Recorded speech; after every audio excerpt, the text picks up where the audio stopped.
Nah, leaders, sekarang aku udah ketemu langsung nih sama pakarnya yang akan kupas tuntas sampai ke akar-akarnya mengenai marketplace dan seorang business owner juga yang sudah menjelajahi marketplace lainnya di bidang marketingnya.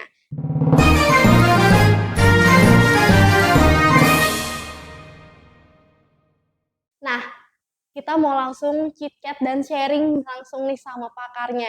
Di sini sudah ada Pak Karnan. Hai Pak Hai Karnan. Resti, Gimana kabarnya Pak? alhamdulillah baik. Baik.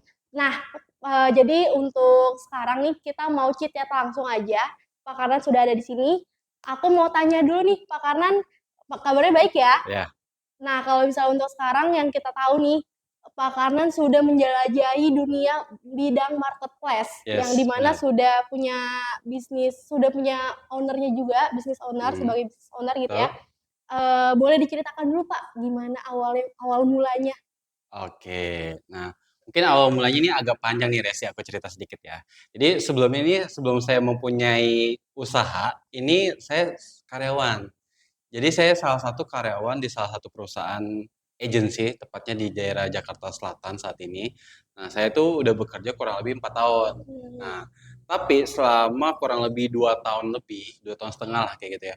Saya ini punya usaha, tapi saya ini menjalankan usaha ini dengan dulu pacar saya dan menjadi istri sekarang, kayak gitu.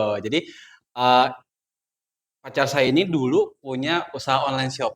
Nah, jadi ini kita produknya daster, kayak gitu ya. Produknya daster, terus menjalankan. Nah, lalu pacaran nih tiba-tiba nih pas pacaran wah saya mau bantuin deh. Kebetulan basic saya ada nih di bagian marketing hmm, kan, kayak gitu. Ya udah pas saya bantuin, eh ternyata hasilnya cukup oke Resti, kayak gitu. Nah, setelah cukup oke, saya lanjutin nih sampai sekarang dan ya alhamdulillah. Maksudnya dulu saya cuma berdua nih sama pacar saya. Nah, hmm. sekarang saya udah ada 4 sampai 5 karyawan kayak gitu sama saya berdua yang mengerjakan, kayak gitu sih kurang lebih intinya. Jadi sambil saya jadi karyawan, saya pulang dari jam 9 9 pagi sampai jam 6 saya bekerja, lalu malamnya saya masih eee, Urus urus usahanya itu. bisnis. Jadi memang cukup panjang cuma harus dinikmati, kayak gitu. Oke, awal mulanya karena bisnisnya berdua bareng Benar, pacarnya, ya, yang tadinya karyawan, mhm, sekarang udah merambah lagi di dunia di bisnis owner-nya sendiri. yes, Nah, udah full time jadi iya. sekarang. Nah, itu tantangan sendirinya dari Pak Karnan tuh apa aja, Pak? Mungkin Oke. bagi waktunya, gitu. Nah, pasti lebih ke bagi waktu ya pertama. Karena gini, biasanya dari jam 9 pagi sampai jam 6 sore ya, kita udah capek nih Resti nih. Waduh, udah kerja di kantor, udah mumet, udah banyak urusan segala macam, banyak problem lah mungkin.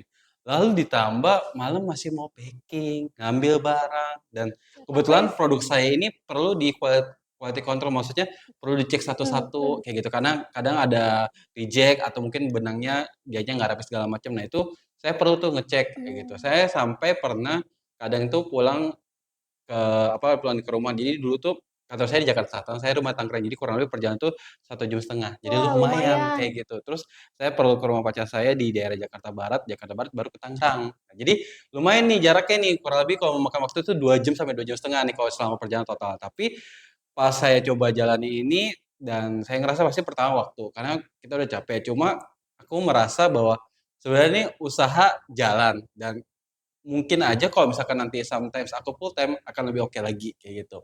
Pertama bagi waktu karena aduh udah capek tapi ada yang kita perlu perjuangkan pertama itu. Apalagi kita buat uang ya, money ya. Kita kan perlu semuanya ya. Ketika ada duit enak Tujuannya. kayak gitu. Tujuan pertama pasti kayak gitu. Nah, kedua adalah manage ini sih ke karyawan sih kayak gitu. Jadi Mmm, pas di 1 tahun pertama ini saya sama pacar saya dulu itu takut nih punya karyawan karena wah ngurus karyawan susah lah, ngurus ini wah ini kayak gue aja ngurus sendiri aja susah banget. Gue mmm. ngurusin orang.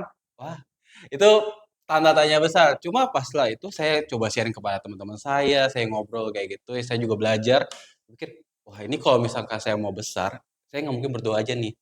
Kalau misalkan orderan saya 1.000, kalau saya berdua dua aja, saya bisa tipes lama-lama. Jadi saya pikir, wah saya harus ada tim juga kayak gitu. Nah, jadi ketika itu saya coba hire tim 1, 2, 3 sampai sekarang 4 kayak gitu, sampai Mmm, 4 sampai 5 sekarang. Nah, jadi saya ngerasa pertama pasti waktu, kedua adalah bagaimana kita me-manage karyawan karyawan. nantinya. Tapi kita harus juga mencontohkan. sebagai seorang leader kayak gitu. Nah, betul. itu sebenarnya yang agak sulit aku bilang. Betul Karena betul. apa ya, staff kita atau tim kita itu pasti mengikuti leaders-nya, kayak gitu. Betul. Misalkan contoh nih, leaders-nya nggak disiplin nih, nggak disiplin waktu. Lah, terus karyawan bilang, "Ngapain gua disiplin waktu? Bos gua aja nggak disiplin." Betul. Iya nggak sih? Tergantung dari bosnya. Iya, leader-nya kayak gitu. Kalau misalkan leader yang nggak mencontohkan yang baik, ya pasti belakangannya kurang baik sih biasanya kayak gitu. Sama yang ketiga adalah, kita bagaimana mengurus finansial sih. Jadi misalnya Betul. gini, eee, kita ada duit sekian, omsetnya sekian kayak gitu ya. Nah, terus kita harus beli barang lagi nih. Nah, beli barang, beli operasional segala macam, terus kita ngerasa, "Kok duit kita dikit ya?" Biasanya kayak gitu. Jadi, apa ya, financial planner-nya itu buat di bagian bisnisnya itu perlu diperhatikan menurut saya. Karena itu adalah yang ngebantu buat kita akan long last. Pertama itu, sama kedua bagaimana kita sebagai nanti udah menjadi, apa ya, leader atau mempunyai suatu usaha, bagaimana kita pikirin, "Wah, kita profit sekian, tapi harus bayar karyawan sekian." Wah, kita bingung nih, gimana yang muter otaknya ya? Sama kita mencari-cari peluang. Kalau begitu gitu sih, Resti. Jadi ada 3 tadi ya, Iya, Pak. Ada pertama yaitu manage waktunya dan karyawan serta yang paling penting yes, finansialnya. benar. Oke, dari awal mula kenapa kepikiran untuk di marketplace Shopee ya? Hmm, Awalnya Shopee dulu ya, Pak? pasti, iya, Shopee Shopee dulu. aku. Dan apakah ada tantangan dari hal tersebut yang dimana sekarang sudah banyak produk Hmm, sejenis? Apakah ada tantangan dari harga, dari model yes. sejenisnya juga? Itu gimana tuh, Pak? Oke, jadi menarik nih pertanyaannya ini. Jadi jawabannya adalah gini, kalau ditanya tantangan, pasti setiap hal yang kita lakukan ada tantangannya. Nah, apalagi kalau untuk di penjualan di marketplace marketing ya. Mhm. Jadi sekarang ini kita tahu nih kalau di marketplace kita pasti carinya yang murah nih. Oh, kita kan Mhm. cari baju pria atau baju wanita, cari, oh mana nih yang paling murah nih, terus review paling banyak nih. Nah, sementara kita sebagai pengusaha mau jualan tapi kita nggak bisa paling murah, karena kalau kita paling murah, kita menjadi yayasan sosial. Oh, Jadi ya nggak ada untung, tapi kita kan sebagai pengusaha ingin mendapatkan profit pertama, kita kan harus juga membuka lapangan pekerjaan, pastinya itu heeh. kan.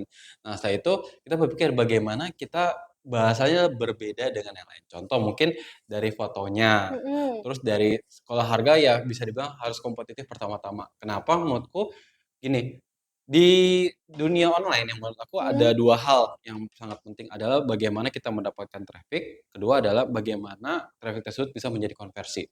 Nah, traffic tersebut bisa misalkan, kita dari foto udah bagus, terus dari judul produknya udah sesuai dengan kata kunci yang dicari, yang biasa. Jadi jangan sampai misalnya gini, kita pengen nih, oh kita punya baju kaos gitu ya, terus kita pengen modelnya tuh namanya nama kita sendiri, Mhm. misalkan baju Karnan kayak gitu. Nah, sementara di marketplace nggak tahu si Karnan itu siapa, harusnya kan, baju kaos pria misalkan warna hitam segala Mmm. macam, jadi menyesuaikan. Terus deskripsi juga jelas, sama ketiga, biasanya nih ya, orang Indonesia tuh sangat suka pakai COD, Resti. Oh iya betul, Sangat suka, dan satu lagi adalah suka gratis ongkir. sama, Nah, betul. kadang beberapa seller itu sangat takut pakai COD. Tahu nggak kenapa, Resti?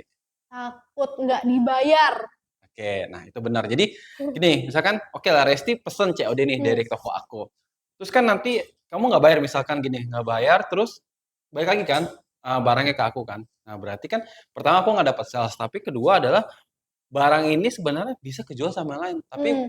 mandek di kamu, kayak gitu. Nah, biasa tuh, para beberapa seller tuh takut, kayak gitu. Nah, COD. tapi aku ada satu tips. Nah, tipsnya menarik begini, kita harus membandingkan bahwa sebenarnya berapa persen COD yang ada di total pesanan kita sama retornya berapa. Contoh misalkan gini, kita sebulan punya 100 pesanan gitu. Nah, yang COD misalkan 30, Mmm. misalkan, berarti kan 30 COD, 70 bayar langsung transfer misalkan ke Betul. bank kan. Mhm. Nah, 30 ini kita lihat nih yang balik ke kita itu berapa yang ibaratnya gagal COD. Kalau misalkan cuma 1 sampai 2, berarti kan persentasenya sangat dikit. Ketika dari 100 pesanan cuma 2, 2. berarti cuma 0,2% banget. 2%-an kayak gitu. Iya. Jadi sangat sedikit banget. Jadi menurutku kita lihat nih, kalau misalkan kita nggak coba, kita dapat untungnya apa sama ruginya. Tapi kalau misalkan kita Coba. coba, mungkin kita akan tahu nih, oh ternyata bagusnya ini sama yang nggak bagusnya seperti ini. Mhm. Kurang lebih gitu sih, Resti. Berarti kalau yang dari saya tangkap nih, berarti kita mulai aja dulu. Yes, benar. Mulai aja dulu. Nah, dari yang COD sama tadi Yang mana tuh? apa tuh? COD Yang sama traffic sama konversi. enggak, COD dari tadi kan kalau misalnya di Shopee COD sama Oh, gratis ongkir. gratis ongkir. Nah, Ya, dari gratis ongkir dan COD apakah sudah diterapkan? sudah Sudah dong. diterapkan. Jadi Hmm. yang mau beli boleh banget nih. Jadi kalau misalnya dari awal kan di Shopee nih. Nah, kalau misalnya untuk pembagian tim karyawannya tuh seperti apa, Pak? Apakah semuanya merambah tote packing atau ada admin balas-balasin chat di Shopee-nya gitu? Oke, jadi saat ini saya punya 4 karyawan kayak gitu. Nah, 2 ini, satu bagian admin yang balas-balas chat, terus kayak buat restock barang segala Hmm. macam, bagian gudang lah. Nah, satu lagi ini bagian packing sama bagian foto-foto produk baru, Oh, iya. kayak gitu. Sama dia ngerangkap juga bagian gudang. Jadi 2 orang ini kerjasama nih, kayak gitu kan. Jadi kalau misalkan masa pergudangan nih, misalnya barang datang nih, dia catat stoknya berapa, terus kalau misalkan barang perlu di-restock nih, dia restock kayak gitu, kasih tahu ke saya, kayak gitu. Nah, 2 lagi, ini adalah bagian sales, maksudnya sales ini dia live. Oh, udah Kayak gitu, tambah. iya. Jadi saya ada bagian sales kayak gitu saya, sama satu lagi bagian back end lah, bagian front end sama back end lah Iya, iya, bahasanya iya. kayak gitu. Jadi 2 orang ini sama saya berdua, saya bagian strateginya sama istri saya. Istri saya finance kayak gitu, kalau Hmm. saya bagian strategi ya. Misalkan Hmm. ada peluang apa nih, terus ada strategi apa di bulan ini. Jadi Hmm. saya kurang lebih udah 6 orang sama saya sama istri saya, kayak gitu. Oke, tapi kalau misalnya untuk live-nya nih, Pak Harnan, sekarang sudah mulai merambah kan, di mana live shopping tuh udah mulai banyak, semua artis pun udah masuk. Benar, Kemarin kita udah lihat nih, Dokter Richard Lee, iya, yang di mana live shopping cuma ada berapa menit aja udah 1 M tuh. yes, benar. Itu gimana tanggapan Pak Harnan nih sebagai business owner? Apakah ingin mengikuti juga? Nah, sebenarnya sih saya udah mengikuti untuk live Mhm. seperti itu. Jadi saya kurang lebih, udah mulai di awal tahun banget sih, kayak gitu. Mmm. Jadi pas di Januari 2023 sampai sekarang. Nah, sekarang tuh saya juga menjalani live shopping-nya itu di TikTok sama di, Shopee. Jadi dua-duanya itu jalan, kayak gitu. Nah, kurang lebih sehari itu minimal 8 jam, kayak Oh. gitu. Jadi kita minimal 8 jam. Jadi setiap karyawan itu kerja di 8 jam. Jadi saya itu mulai dari jam 7 pagi Mhm. sampai jam 4 sore saat ini, kayak gitu. Jadi kalau ditanya, apakah sebenarnya itu efektif atau enggak, aku bilang akan balik lagi ke tokonya masing-masing. Tapi kebetulan di tempat saya efektif dari pagi. Kenapa? Karena target market-nya ibu-ibu. Dasar saya itu ibu-ibu, bukan dasar fashion. Jadi kan kadang ada orang Oh. pikir, "Oh dasarnya fashion ya," kayak gitu. Nah Mmm. kalau saya dasarnya lebih di rumahan di ibu-ibu, kayak gitu. Jadi saya pikir market ibu-ibu tuh kalau habis ngantar anak sekolah atau mungkin lagi sambil udah nganter, terus dia makan segala macam, dia pagi-pagi tuh lihat, "Oh live nih," atau apa, kayak gitu kan biasa gitu, atau mungkin sama siang. Nah, biasanya saya Iya. pagi sama siang itu lumayan sama sore, kayak gitu. Jadi itu akan tergantung ke tokonya masing-masing sih, Oke, gitu. berarti udah live shopping-nya ada di Shopee dan juga di TikTok. Yes, benar. Nah, nama produknya juga dipakai Mama. Yes, Sudah benar. merintis dari tahun Kurang lebih berarti 2021 ya, 2021. kayak Oh, gitu. berarti baru 3 tahun nih. Kurang lebih Iya, ya? kurang lebih Kurang baru 3 lebih tahun, ya. 3 tahun. Pencapaian terbesar nih, Oke. apakah omsetnya di bulan-bulan Pencapaian terbesarnya itu saya ingat banget, dalam 3 tahun sebenarnya sih baru terjadi ini di bulan kemarin, pas mhm, banget resnya. Jadi di bulan Juli berarti ya. Bulan mhm. Juli itu saya 1 bulan itu pernah menjual di 7.500 daster. Jadi menurut Oh, saya itu sangat banyak banget dibandingkan lebaran. Biasa kan kalau fashion tuh lebaran tinggi kan. Nah, iya. kalau saya kebetulan pas di Juli kemarin ada big campaign, saya benar-benar memanfaatkan sama tim saya kayak gitu, itu oke banget. Jadi setelah saya lihat resultnya selama sebulan tuh, wah lumayan nih 7.500 dasar keluar kayak gitu. Jadi saya ngerasa, wah ini ternyata peluangnya banyak kayak gitu untuk kedepannya itu sih. Berarti suka memaksimalkan juga di double date ya? Double Flash Date sale. sama campaign-campaign tertentu dari si Shopee, terus kayak TikTok-nya gitu sih. Oke. Oke, Pak Kanan, live shopping ini udah menjadi next trend nih untuk Bener, bidang marketplace kita yang yes. di mana tuh gempuran-gempuran artis udah mulai banyak Hmm, masuk hmm, dan sekarang business owner pun udah terjun langsung live sendiri tuh yes. sampai kayak gitu kan. Nah, kira-kira apakah dalam live tersebut Pak Kanan juga punya strategi sendiri, suka banding harga di jam-jam tertentu gitu ya? Apa ada polanya sendiri dari bisnisnya Pak Karnan? Boleh Pak, mohon diterangkan. Siap. Nah, jadi kalau untuk strategi di live Mhm. shopping itu, pasti pertama adalah kalau bisa, untuk yang live ini good looking. Nah, Oh. sorry nih, bukan underestimate yang biasa-biasa, bukan. Karena gini, saya selalu bilang ke orang live streamer saya, itu harus make up. Mmm. Kenapa? Karena biasanya nih, ini saya nggak tahu ya. Kalau mau saya, ketika dia memang mohon maaf good looking ya, nggak harus cantik, tapi ya maksudnya bagus ya dilihat kayak gitu ya. Itu akan membuat orang betah sih Betul sebenarnya. Itu betul. pasti pertama kayak gitu. Nah, terus kedua, kalau bisa itu ada powerful. Maksudnya gini, jadi kalau misalkan ketika live kayak gitu ya, itu harus lumayan kencang suaranya. Misalkan gini, halo kakak semua, yuk lihat etalase saya sekarang kayak gitu. Jadi harus ada powerfulnya sama ada untuk ajakan kayak gitu. Jangan Betul. ibaratnya cuma bilangin produk ini A, B, C, terus lemes. Nah, kalau itu Lemes. jangan, karena apa? Kalau misalkan kita lemes, auranya kan udah nggak bagus. Ah, Mhm. lemes terus yang nonton, ngapain gue scroll Iya, aja. Nah, kan karena gini, yang live itu nggak kita doang. betul betul. Jadi ketika memang orang masuk, itu kita harus manfaatin semaksimal mungkin. Pertama jadi harus make up, good looking, terus kedua adalah kalau bisa powerful, ketiga gini, eee, untuk harga, menurut saya gini, kalau untuk banding harga mungkin akan kembali lagi kepada, apa ya, bisnis sendiri-sendiri ya. Kalau mau saya gini, dulu saya awal banget banding harga Resti. Mhm. Jadi misalkan nih, setiap hari ini diskon 10%, 10%, 10%. Nah, tapi di satu waktu, saya ngerasa masih double date nih atau payday nih, Mhm. gue mau diskon apa lagi? Sementara profit gue dikit. Ngerti nggak maksudnya? Betul, Ya ya kan ngerti. ya karena saya bukan yayasan sosial, saya ini seorang pengusaha kayak gitu, kecuali soal sosial beda lagi ya.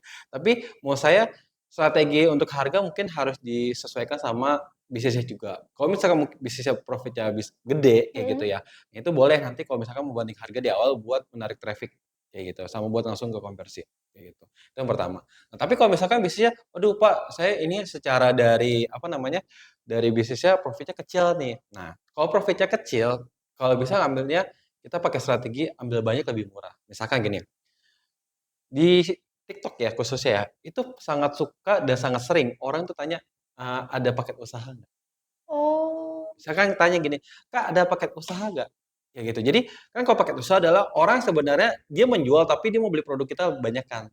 untuk dijual Iya, lagi. sama dia kayak gitu kan. Nah, jadi dia tanya paket usaha. Nah, jadi sekarang pas di awal bulan di Januari kemarin, Mhm. saya langsung bikin paket usaha karena sebelum tahun kemarin itu sebenarnya kan TikTok udah jalan. Nah, setelah itu saya coba lihat pola-pola segala itu, terus pas memang di Januari saya bilang ke istri saya, "Udah deal kita harus jalanin TikTok." Karena waktu di tahun kemarin tuh saya only di Shopee aja, kayak gitu. Sama TikTok ada tapi nggak live. Nah, pas Mhm. di tahun ini saya coba harus live kayak gitu, karena kalau saya nggak ikutan akan tertinggal banget nih. Nah, setelah itu saya lihat nih, oh ternyata polanya itu harus good looking, kedua memang apa namanya, Powerful. iya powerful, sama ketiga untuk harga kita harus menyesuaikan, jangan selalu banting harga, kayak gitu. Karena ketika nanti ada di apa, double date atau payday kita akan bingung. Itu untuk khusus yang bisnisnya profitnya kecil, kalau bisnisnya profitnya besar gampang kita ngomongnya, kayak gitu sih. Nah kurang lebih 3 itu sama keempat adalah, ini, ketika memang misalkan, udah ada orderan dan segala macam, nah Mhm. kita juga harus, balik lagi sih ke powerful yang tadi, kita harus, "Wah thank you ya Kakak," segala macam. Jadi orang tuh tahu, "Oh, ada yang order nih." Mhm. Berarti memang sebenarnya ini produk laku juga. Kadang kan gini kan, kita nonton nih, Resti Heeh. misalkan nonton live Iya aku iya. nih, ini orang ngejelasin doang tapi nggak ada yang beli, nggak ada yang ngomong apa, jadi kayak, "Ini produknya bagus atau enggak?" Iya. Kita juga kadang kan penonton ragu, kayak gitu kan. Walaupun memang harga yang murah, tapi kan, "Wah kita mau beli atau enggak ya?" Mhm. Kayak gitu. Kurang lebih itu sih, Resti. Nah, kalau misal dari live Shopee itu gimana cara Kakanan nih supaya customer balik lagi beli produk Kakanan lagi? Oke. Gitu. Kalau untuk beli produknya lagi, saya sekarang ini memakai iklan sih, kayak gitu. Jadi Oh, kalau di live shopping ya, itu pasti dia akan, algoritmanya broad, maksudnya ngacak. Kita nggak tahu mhm. nih, bahkan misalkan gini, kamu udah beli di akun Resti ya, terus belum tentu besoknya atau mungkin 1 minggu depan live aku akan muncul di kamu. Oh gitu. Iya, nggak pasti. Ibaratnya gini, ibaratnya mungkin, toko aku nih, mungkin ke Bagus misalkan hari ini, mungkin ke Resti adanya besok doang. Oh gitu. Jadi memang nggak selalu bener-bener ketika kamu, apa, ibaratnya Udah udah pernah beli segala macam, akan muncul, kecuali kamu udah follow. oh iya ya? Iya, misalnya gini, makanya kenapa beberapa live shopping "Yuk follow toko kita Kak, biar tahu update-nya." Nah, Oh, maksudnya adalah biar dia ketika lihat nonton live shopping, selalu muncul punya muncul kita. terus. Iya, bisa follow, bisa like. Nah, like itu misalnya gini deh, Resti misalkan suka ada kan sering buka TikTok kan, Mhm. misalkan Resti buka TikTok, terus Resti like untuk satu konten tertentu, Mhm. misalkan tentang bisnis. Nah, Mhm. biasanya si algoritma TikTok ini akan tahu nih, oh Resti ini suka yang kontennya bisnis. Nah, biasa akan dimunculin nih, FYP kamu tuh tentang bisnis, Iya, kayak gitu. algoritma TikTok tuh Yes, bener-bener main lancar iya, banget ya. Nah makanya kayak iya, gitu. jadi para business owner nih, jangan lupa untuk di advice lagi nih untuk live TikToknya dan suruh followers untuk customer-nya follow akun TikToknya. Tadi insight-nya udah diberikan oleh Pak Karnan ya, yang dimana customer wajib follow akun TikTok kamu. Jadi emang insight-nya berguna banget, semoga bisa diterapkan juga. Dan tadi mungkin ini juga ya disclaimer juga nih bagi para owner atau kamu yang ingin menjadi host live streamer gitu, live TikTok, bukan hanya good looking tapi berpakaian Powerful. rapi gitu ya. Jadi nggak cuma cantik atau ganteng aja, tapi juga harus berpakaian rapi, good looking, dan juga powerful gitu. Oke, kali ini Leaders kita sudah dengan pakanan juga dan insight-nya tadi sudah diberikan juga. Semoga bisa diterapkan juga ya untuk kalian para business owner yang mau terjun langsung di bidang marketplace. Oke, Pak Kanan, kalau dari strategi tadi, apakah ada strategi lainnya nih yang mau dijelaskan kembali untuk para followers, leaders? Oke, jadi kalau untuk strategi ini sebenarnya masih banyak banget. Jadi menurut saya kalau misalkan nih para teman-teman semua ingin belajar lebih mengenai misalkan marketing di marketplace seperti Mm-mm. apa, terus tentang live shopping seperti apa, sama yang ketiga biasanya nih orang-orang tuh penasaran algoritma si marketplace itu seperti apa sih, kayak gitu. Jadi kalau misalkan dari teman-teman semua mau tahu lebih banyak dan ingin belajar khusus bareng saya kayak gitu dan tim DDA, boleh langsung aja daftar ke DDA seminar ya. Oke, Oke. ternyata leaders nggak cuma strategi yang tadi aja nih yang dijelaskan oleh Pak Karnan, tapi masih ada strategi lainnya juga yang akan dibahas nanti di seminar DDA Academy bersama Pak Karnan yang dimana sudah berpengalaman banget di bidang marketplace. Buat teman-teman yang mau join di seminar marketplace bersama Pak Karnan, silakan langsung join di link berikut ya. Bye. Dah.